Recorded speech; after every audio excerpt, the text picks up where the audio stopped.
Hi everyone, and welcome to the Johnny Len Outdoors YouTube channel. In this video I'll go through a few of my past hunts hunting in New South Wales State Forests.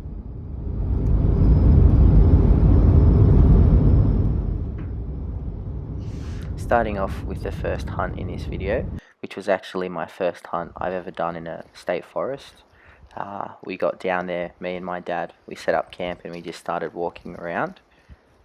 Complete novices in hunting at this stage, so we didn't really know what we were looking for. We basically spent the next 2 days walking around trails and we didn't see much at all. We saw plenty of sign, but we didn't see any animals. So it was probably because we were too loud and weren't looking in the right places. So here I am just making a quick cup of coffee using the AeroPress. For those who don't know, it's a great option to take with you hunting or camping. All it needs is ground coffee and hot water, and it makes a really nice cup of coffee. It's super portable. You chuck it in your backpack. Like I said before, this was my first hunting trip.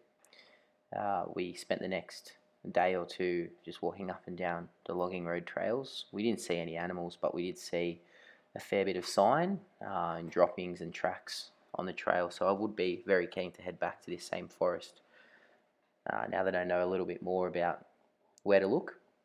So I look forward to doing that in the future. Brings me on to the next forest I went to. This one was pretty poor. It was close to where I live, so I thought I'd just book a one-dayer.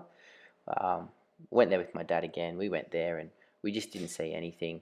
We found a few 1080p signs around, so whether that had any effect on it or not.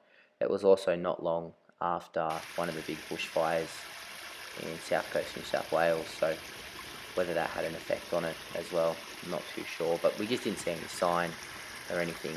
There's a little creek I found during the walk, which is quite nice.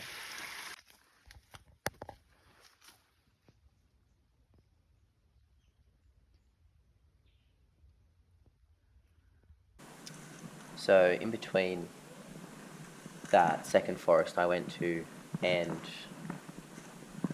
this forest, which would have been my fourth, I went up to another state forest on the north coast, New South Wales, and it was raining the whole time and we only spent a night up there, so there was nothing much to report from that. I didn't even get any recordings. So this would be my fourth state forest I've gone to for the year. It's not too far from me where I'm at the moment, so I'm happy to keep exploring this one in the future. No animals were taken on this hunt.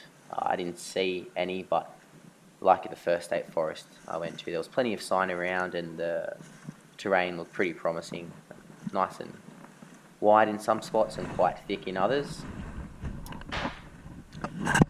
So here I am just walking around and just trying to scout the area for the future hunts I plan on doing in the area.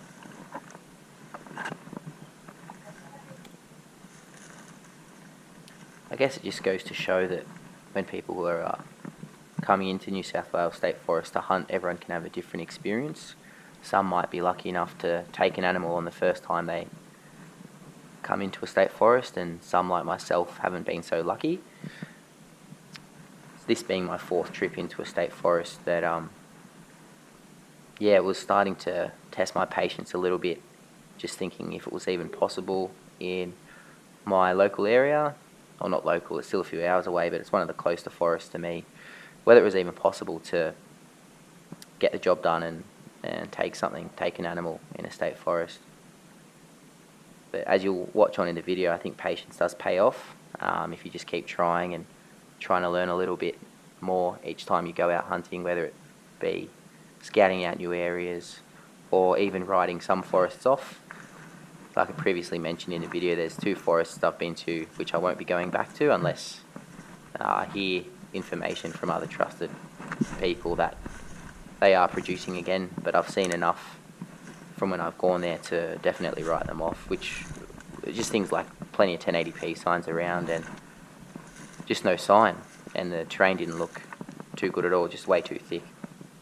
Can't even get access. So, but this forest I was at now is one of the better ones I've seen, so I will be heading back here and hopefully I can get the job done, obviously learning a little bit more and just improving my skills as time goes on. which happens naturally. Obviously, with just the more time you spend in the same area, you'll get better at working out what works best for that system. So this brings the video on to my 5th and most recent hunt. This hunt was actually successful, which I was very happy about. Just to put it into perspective, Mo, who I was hunting with, this was actually his first hunt into a state forest, and he actually got to see an animal and see an animal get taken. So it just goes to show you can be lucky or unlucky, like myself, I suppose. So I'm just walking up on an area where I took a shot at a deer. So it was about 6:30 in the morning, and we were aware that there was a clearing about a kilometre away from where we set up camp. This hunt would have been a 2-night hunt with me and my partner, Mo. So, like I said, I've taken a shot at a deer that I saw feeding in the clearing from about 70 to 80 metres away. At this stage, I'm not even sure if I've hit it. I've taken a shot and looked back down the scope and it was gone. You can see that there's quite long grass, so I'm not sure whether it's down and dropped in the long grass and I can't see it yet, or whether it's just I've completely missed and it's run off into the surrounding pine. I'll just let the video play and you guys can capture what I saw when I walked past the group of trees that this deer was feeding behind.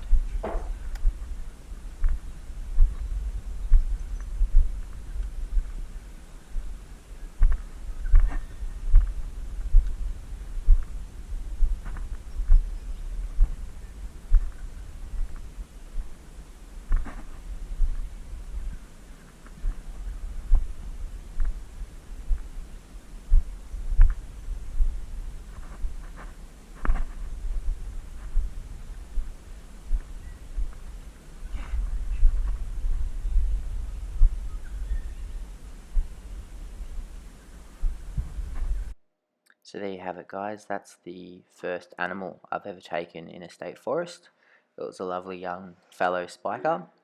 The first shot that was from about 80 metres away hit it in the high shoulder, and then as I've gone there I've just used another shot through the neck, which was lights out for it with the 308. So pretty much where I've shot it, I've just removed all the internal organs out of it just to make it a bit of an easier pack out. There I am dragging it back to camp, where I was later helped by Mo just to pull it back that last 500 metres or so. From there we reached the trail and I've unrolled a tarp and just started processing it. Took the skin off and tried to preserve the hide, but I realised I didn't have any of the gear needed to do that, so the hide was disposed of. Here I am just knocking the front leg off. Got some back straps, the back legs and both front legs, including the tenderloins, out of it. And as you can see, guys, none of this went to waste.